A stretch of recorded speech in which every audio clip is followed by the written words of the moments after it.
Hey, this is Isaac Lawhon. Today I'd like to talk about the desires of your heart. A lot of times we hear about how God wants to give us the desires of our heart, and that's in the Psalms. It says that. But a lot of us think of it as just purely a material thing, that God will give us a car, God will give us a house, anything that we desire. Well, a desire is a desire. So if God gives you something, that's wonderful. But I like to think about it also in terms of my spiritual desires. What do I want God to do in my life? What am I called to do? What is my desire as far as my spiritual calling? When I look at the people that I really admire in today's world, I don't usually mention their names, but I'm going to mention their names today because I'm really impressed by these two guys in particular, and they're doing what I would like to do, and in some small way, I like to do what they're doing.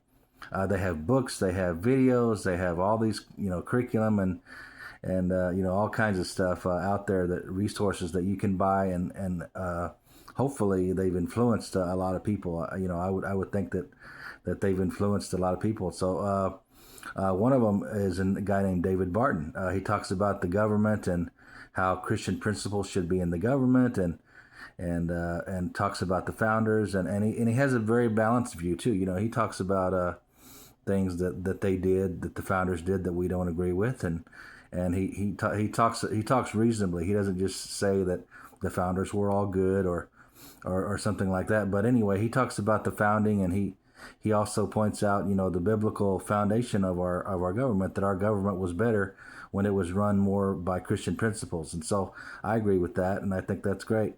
Also, another guy that I think of, that I follow, is Ray Comfort. He's a guy that goes around spreading the gospel one-on-one with people. And he has a lot of books and a lot of materials there also, and videos and YouTube. And I would like to do what he's doing too, in my own small way. So that's the desire of my heart, really, as far as spiritually. That's the desire of my heart as far as my calling. For years, people had told me that I have a calling on my life, and I never really knew what that meant, because they would just say that you have a calling on your life. And so what am I supposed to do? Just wait for it to happen, or what? No, but as I get older, and as I seek God, as I pray, as I read the Bible, I realize that those people that are doing what I would like to do, that's really my calling.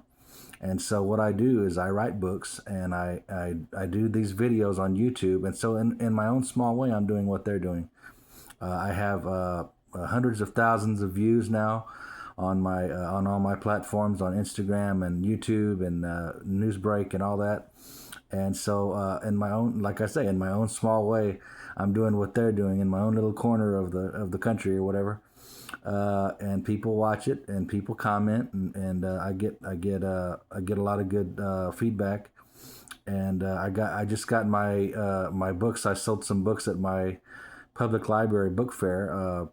Sold some of my books that I wrote, and so I've written 17 books now, and I have over 300 videos on YouTube.